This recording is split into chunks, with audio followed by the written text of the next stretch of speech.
So, can I start? I'm not going to do introductions. You've all been introduced through the course of the day. As you know, the thing about Data Amplified is we bring together the entire information supply chain, or as much of it as we can, and there's different people with different contexts to this. Can we start with regulators? What should regulators be thinking about and doing to take advantage of their XBRL collections in terms of AI analytics? Let's start with, what's the low-hanging fruit there? What could people be experimenting with now? What would you think, Mark? Well, sorry. I think one of them is working, one of them is not. So maybe we'll have to swap around. So of course we are not a regulator, but no, but we are supervising our own data as well. And what I talked about earlier, where we use AI to detect patterns into our data, and then we confront it to actual business rules, is something that is important. So you can either see whether the patterns are going with the business rules, whether they are reflecting some market conditions that go with what you would expect, or whether they are things that you should add some new rules about. And you can also use AI to see where you have actually a lot of variance in the way that data is presented, right? That's something that we try to convey to, for instance, some of the regulators and standard setters who do not currently do that analysis. And we tell them in our own data, we see that companies don't seem to be deciding on any common practice regarding some of the common practice subtotal that they are. And so it gets really confusing for users to have things that are called exactly the same, but whose meaning is really different, right? So that would be, I guess, the key. Look at the areas on your data in which there is a lot of variance, and there shouldn't be, right? Okay, so looking for anomalies in definitions and other things in that context. Anyone else want to have a go at that question? Ariel? I'll just shamelessly use what Lewis just said. Following on what Mark just said, if you look at cases in which you're getting less accuracy and seeing whether it's a language issue, seeing whether it's a tagging issue like Lewis mentioned, then that could give you some direction to potentially improve your regulation. Okay, and Frederick, I think you had a point? Yeah, so I got a different approach to that one. I think that's still pretty far. It's pretty tough to do that. And I think that you're asking for the low-hanging fruit. Yeah. And like I just spoke about in this room, I think the low-hanging fruit is actually informing the companies, giving them the opportunity to use the AI on XBRL. So getting data out there instead of trying to get our own data better sorted out, because that's going to take more time. Low-hanging fruit right now is everything that we're using so far in AI. So we got all those tools right now in CRMs, on our computers, on our phones. Get that XBRL that I'm sending right now to a government, and then put in the data into their hands with AI. It's easy, and we can do it today. You disagree or agree? No, I agree perfectly. And I think, we have all these questions, what is being done with all this XBRL data that we create, right? And I think another low-hanging fruit would be if we think about ESAP, for example, right? Where hopefully all of this data will be present at some point in time. If we could lower the entry barrier, so I don't know exactly what they planned and how we can access the data, but if we could access it by natural language, right? Given the average revenue of all German banks in 2024 or something like this, that would really also help and is sort of a low-hanging fruit, and then people can see, okay, actually my data is being used, so it makes sense to do it, right? And makes sense to. And if it turns out that the results for my bank are completely wrong because I've made a tagging error, then yeah, good. Revathi. What regulators can do to start off as a low-hanging fruit is take a use case that they are dealing with right now, maybe a challenge, maybe a thematic analysis that they are doing. See how that could be done with XBRL, with AI and XBRL. Of course, they'll have a hands-on experience of what that AI process gives them, and probably that would be a motivation for them to do it in a large scale that up. So try it, test it. That's a low hanging fruit. Take one use case and see how it goes. So, I mean, one of the things that we, that is Revithy, has been doing inside XBRL International is using these tools to ask machine learning questions that would otherwise require quite a bit of knowledge about statistics or programming, and all of a sudden you can ask those questions as a non-specialist. And that's pretty powerful, although there's probably some risks there as well, because you don't want people who have completely no understanding of statistics to go wild, is there? But yeah, okay, we like that one. Project out a few years. I know it's hard, but don't project too far.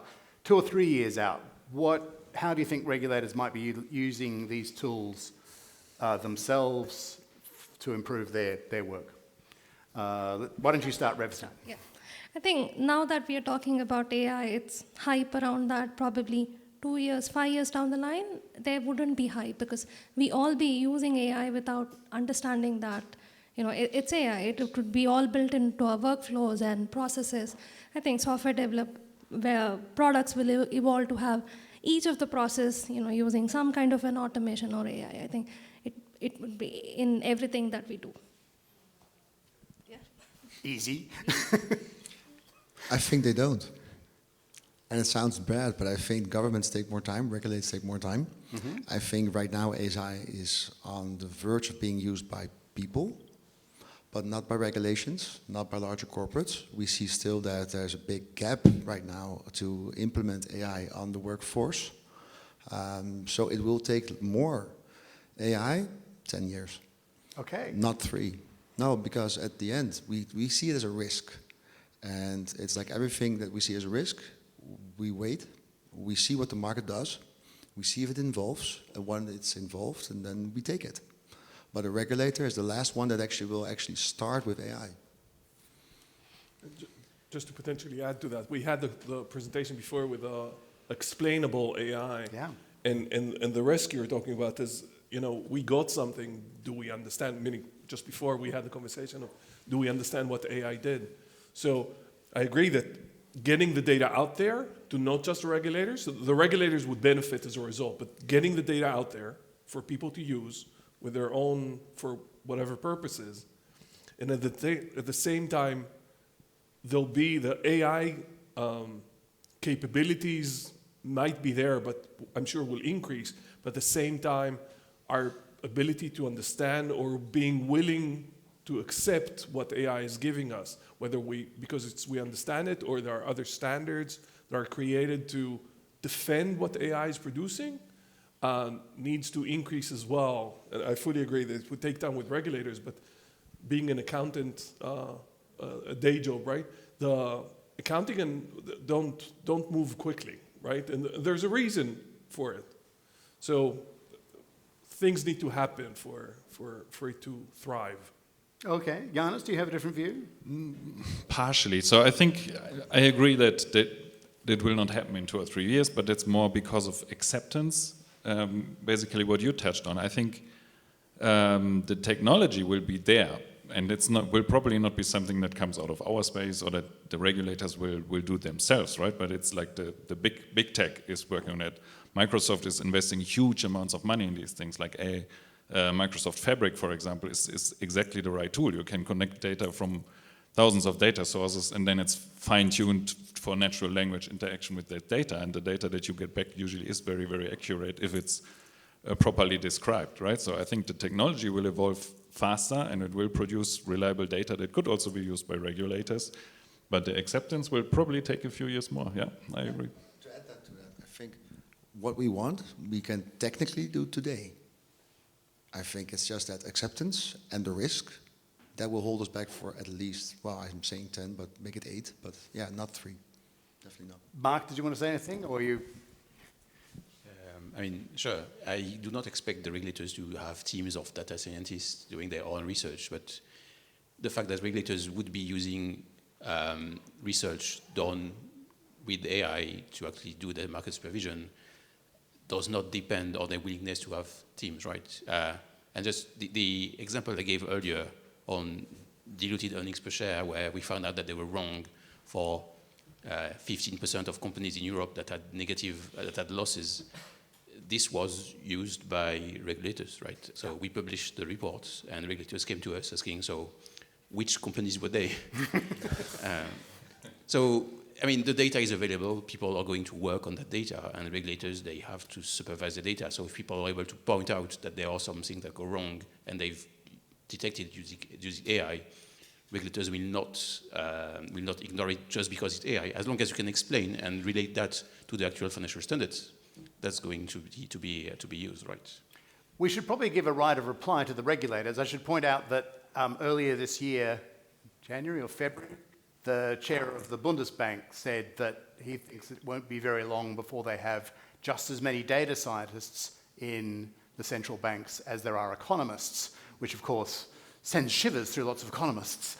But I don't know whether Phil from the FRC would like to respond to the use of AI in this context, or Juan Alberto would like to. Don't give anything away you don't want to or can't, but how do you think you're going to be waiting 10 years before everybody else, or are you going to be using these tools faster? There's a microphone coming, maybe.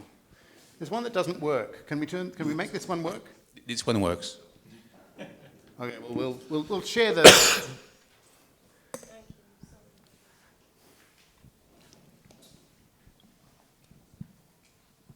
So I found this debate very, very interesting, but the one thing that particularly interests me in thinking about using AI is obviously the accuracy of the data. I talked earlier in the week about some work we're doing on, starting to extract and analyze XBRL data, and we're, using simple tools like Power BI and things to do that.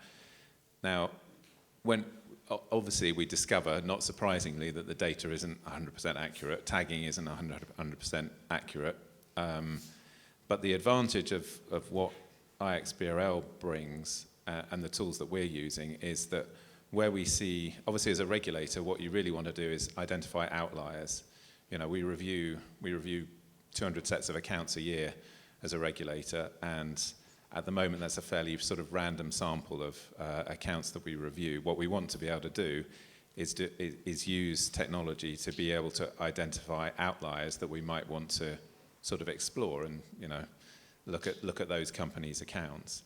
The advantage of iXBRL at the moment is that, or the work that we've been doing, is that you can extract the data, and even if the data isn't perfect, you can go directly to the source information and see whether it's a tagging error or whether it is actually an outlier that you want to follow up on.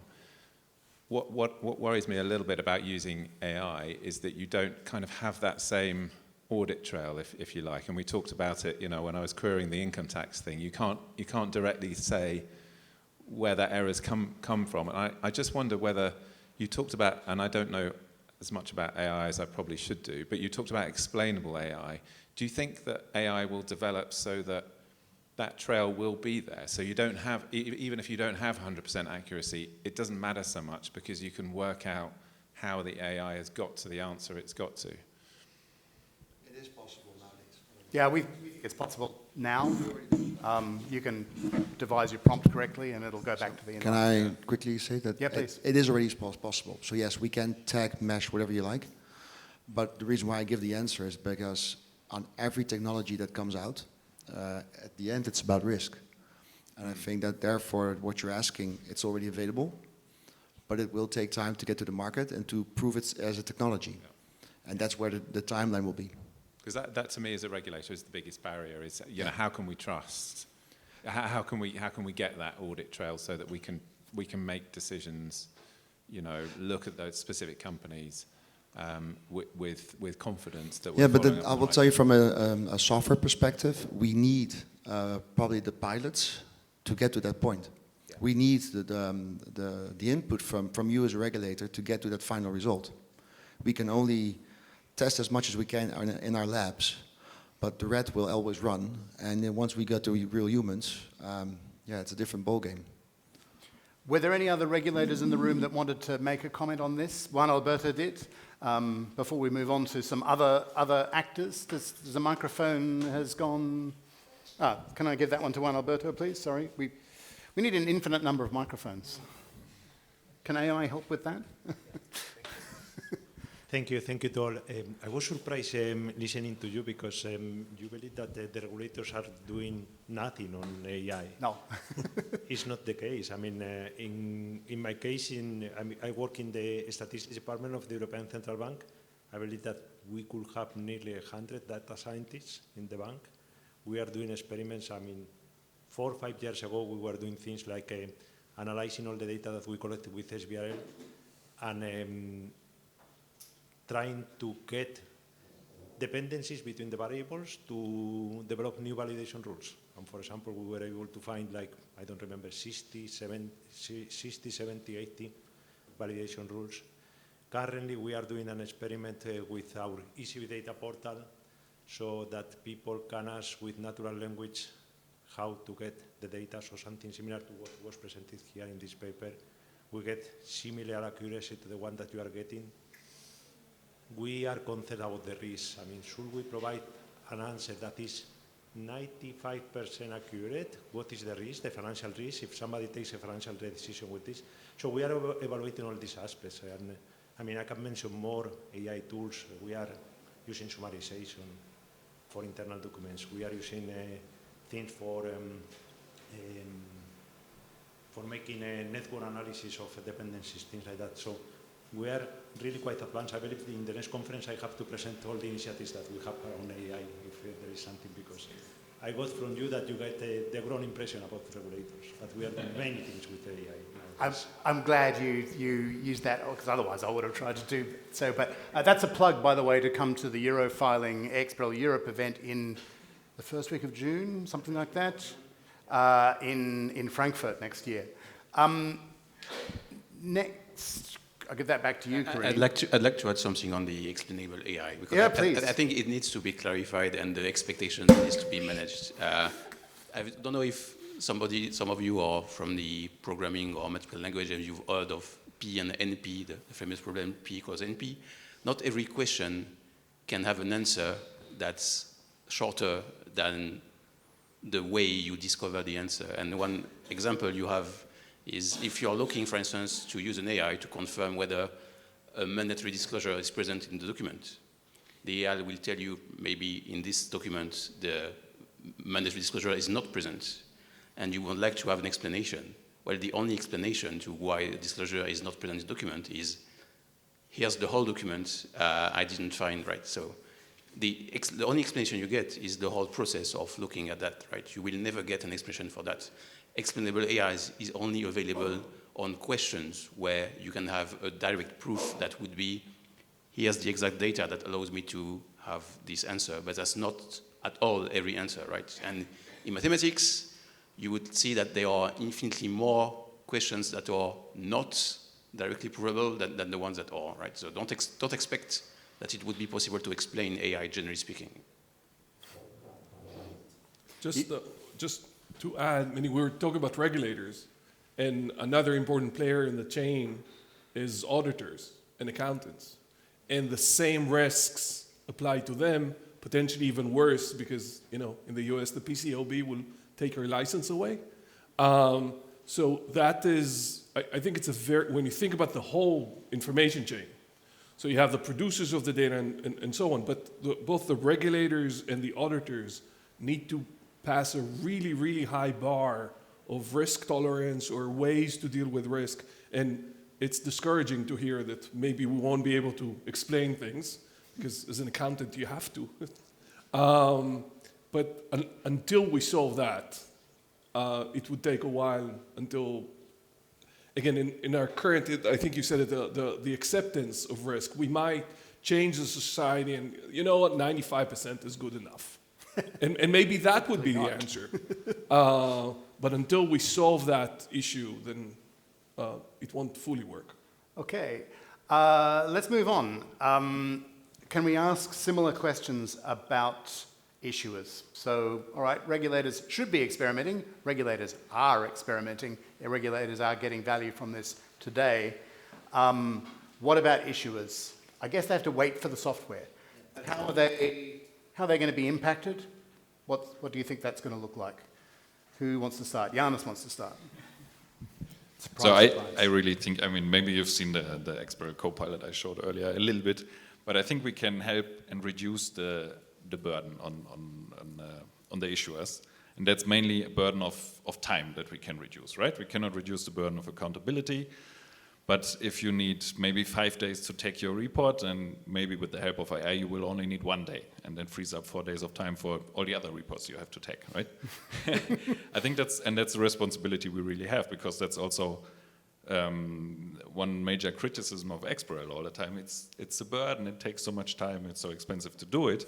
But if we can automate, if we can really use AI to automate most part of the tagging, because it's, let's be honest, it's manual labor, right? You do this and you do that, and you, right? All of this can and should be automated, especially with the models that know IFRS very well. I mean, you disagree a little bit, because with language, sometimes it's not really accurate, but you don't need 100% accuracy. You need maybe 80 something, and then the rest the human does, right? You have the human in the loop. Everybody's happy about that anyway, because you don't want to be replaced by machines. So still, you can really reduce. I believe that in a year, maybe 2, we can reduce the time that filers need to create a report from scratch by 80% or more. I think the biggest thing we can actually do right now is, once you start creating the report, there's a lot of back and forth between the accountant or the auditor and the company. So a report on average goes back, well, we heard this morning, I think from Germany, it's 5 times. And I think with AI, we can reduce that actually to 1. That's my belief. And I think we cannot do it in like a year or 2, or probably even 6 months. The question is, we need to learn how to use the AI. That's where it is. And I think on the regulatory end, it takes time, because it's also about regulations. But I think when it comes to the issuing side and everything that's around it, there's a reason why you wanted to learn, because time is money. And that's where it becomes very painful. So if you can use AI to downsize not your time, but money, that's when people start running. But can you actually follow up on that, Frederick? Because I think one of the things you were saying earlier was also that if you can help issuers understand their data in comparison to others, you're going to create value instantly and let people understand that their information is valuable. Is that low-hanging fruit, or is that a few years away? No, it's now. It's now. That's better than low-hanging fruit. And I think that the biggest thing with the account, the biggest challenge actually between accountants, auditors, and their customer, it's communication. It's not about the numbers. They don't know where to get the numbers. That's the problem. So the reason why a document goes back and forth 5 times is not that they don't have the numbers. They don't have the knowledge about the numbers, and therefore they're delivering the wrong data. And AI will help them do that. So this is actually where the difference is. Okay. Revathi, have you got a perspective on this for issuers? Like he said, time is money. When you show value of what AI can do, it becomes easily acceptable. So, I mean, that's to sum up, nothing. Yeah. Okay. So investment houses are spending a fortune on AI today, and if you don't believe that, you haven't read a research report recently, because it's really obvious that most of them are written by AI. That is clearly a group that is, hungry for information, hungry for differentiation. How long will it take for them to understand that the combination of data and metadata and that trusted set of information that's being given to regulators can add value to their processes? Or are they already there? Let's start with Mark. Well, as you said, most of them have already been trying, and they are seeing the cases where AI doesn't work naturally, right? And just like you are doing, they ask themselves, what are the reasons why? And most of the time, like I've also shown on the IFRS side, it's because the source document itself is not good enough, right? And the answer that was given to that problem when we were doing analysis on paper was XBRL, accurate data. And for AI, it's the same, right? AI needs the same clarification that we do. So it's up to us, right, as data providers, to show, hey, if we got that more accurate data, then we get accurate results. So the time it's going to take is just the time for us to get a meeting with them.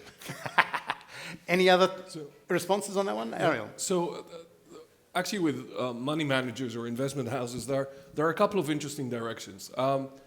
Some of them couldn't care less why it worked, but if there's alpha, okay, there's money to be made. The other thing, so in that sense, the lower barriers, because as soon as I can backtest it, show that I made money, nobody cares anymore. The other thing which I've seen a little bit, you mentioned the investment in AI.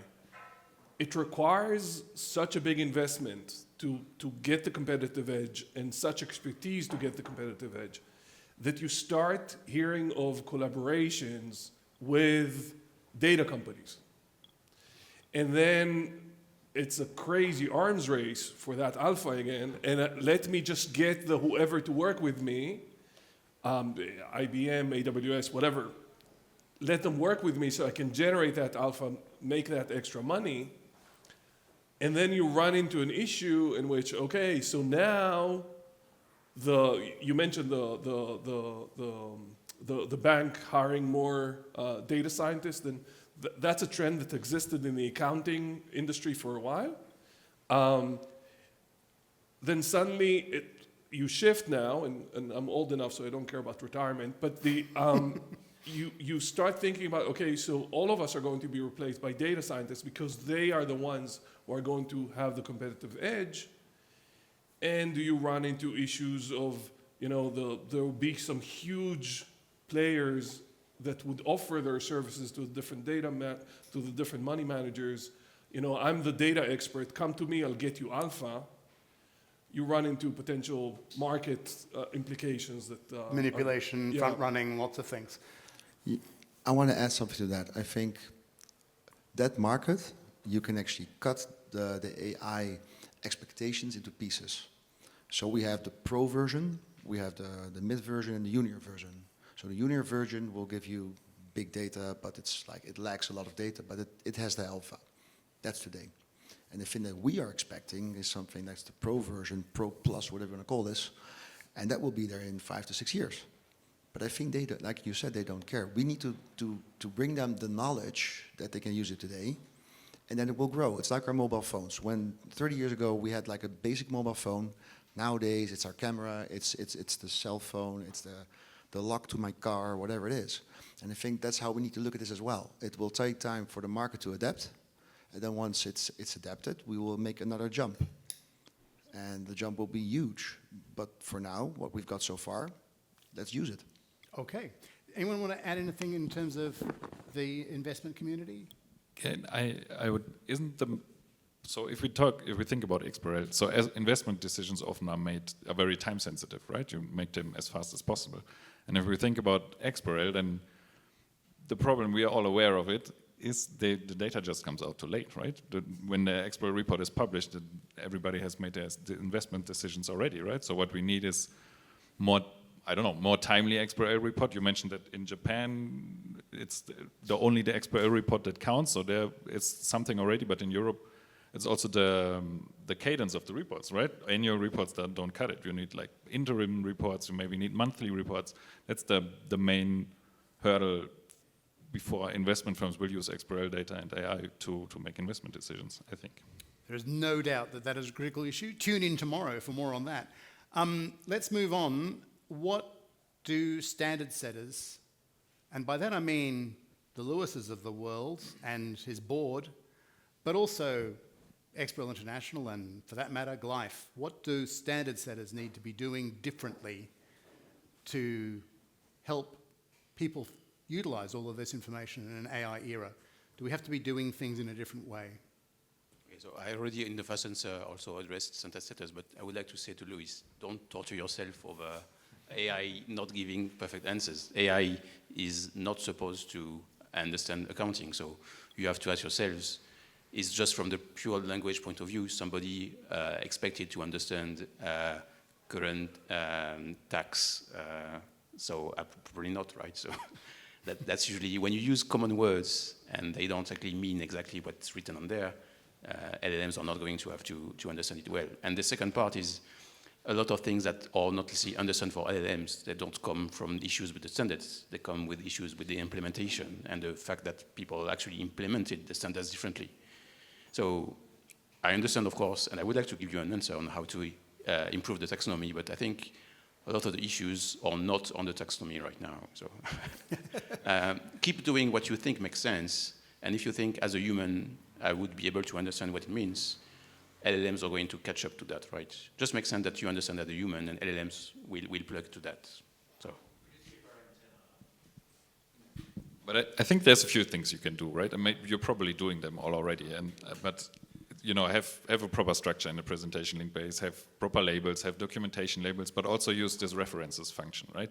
Because that really, if you have proper references that reference to the regulation in some way, the ESRS taxonomy has that, and it works very well, right? Then you can give an AI the presentation link-based information from a taxonomy and the PDF to the regulation, and then it can make the connection between both them itself, basically, and then you have additional information that the AI can work with, not only information from the taxonomy, right? So I think you can do some things, but you're probably already doing them.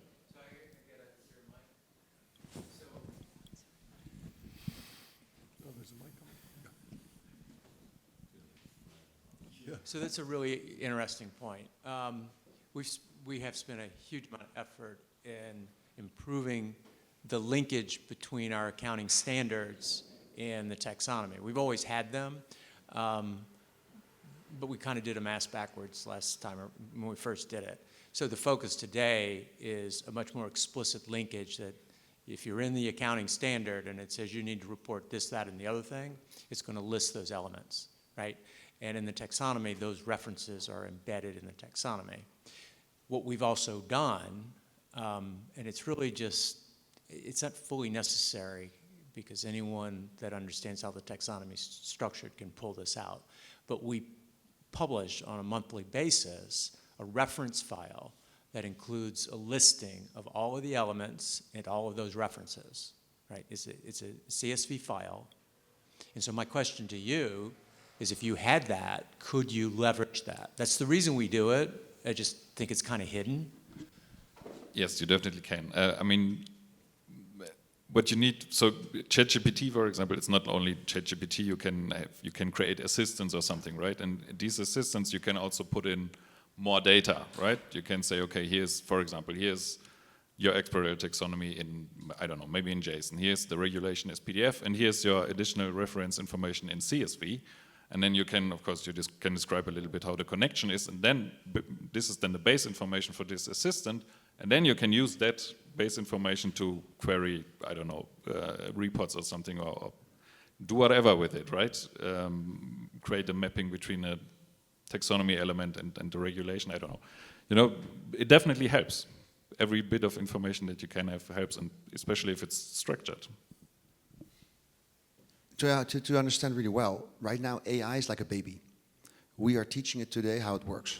If we start doing what we have been doing so far, we need to learn it how to be an accountant. And for that to happen, every type of data that we have so far will help. And we need to be open about that. So if you are doing this from month to month, if you can go back for 10 years, for instance, that is data actually that can be useful to learn how you want to be connected to that whole database. So every type of data, if we want to have that baby coming to become an adult, like 10 years ago, it would have taken 5 to 6 years. Now with supercomputers, it takes weeks. So every type of data, please do share. Okay. One more, okay. Something I'd like to say, but the information from the CSV is useful to us, but not for AI, just for programmation, right? Just don't think about just AI, and then this is really useful. And now this is a list of things, right? It's already structured, and structured things can also work without AI. So then we can use that other structure we get to feed into AI, but basically, as long as we can use it permanently, that's already really useful and will always be useful to AI. Did you want to add anything, Revati? Not on that one? That's okay. You can start with the next one. Yes. So my last question is this. Where do we start? So it's baby steps. Where do we start? Where do we start? I think we've already begun that journey.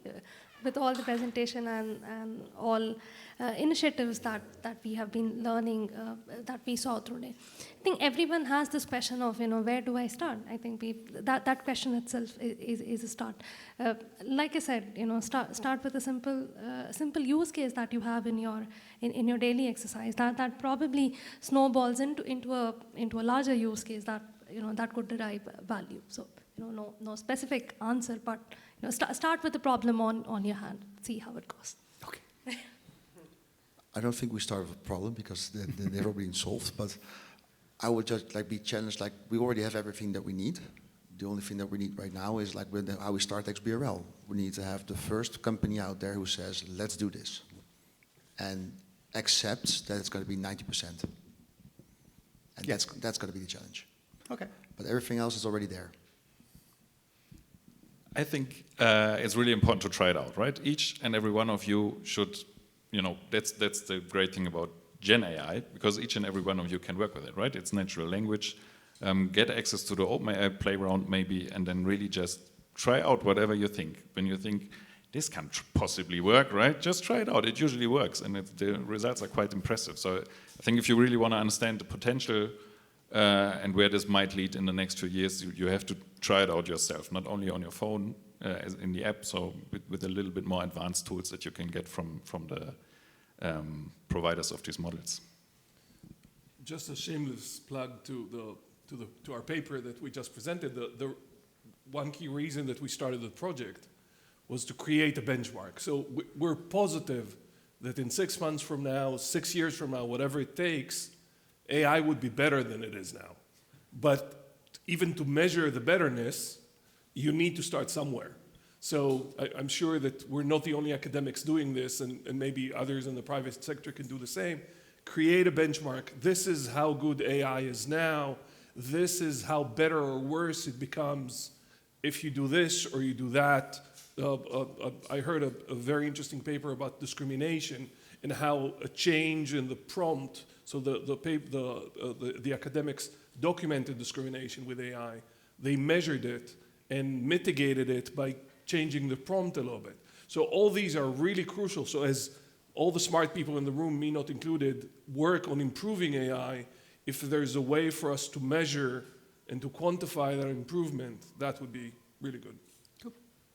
So you're asking where do we start? Let's say, where did we start? So we founded the company in 2021 with the exact intent to use inline XBRL not as a data set, but as a training set for AI. So I like to say, please start giving us more competition. Okay, that's a good place to stop. But are there some questions? If there are not any questions, I really hope you've enjoyed today's sessions on AI, and indeed the sessions in the other room on a number of fascinating projects that are going on around the world. Thank you all for your input and insights. I hope you've got something out of all of these sessions, and look forward to seeing you tomorrow, where our focus is sustainability and indeed the tech frontier, the next step with the standards themselves. So thank you all for your time and attention. Have a great night this evening, and we'll see you tomorrow.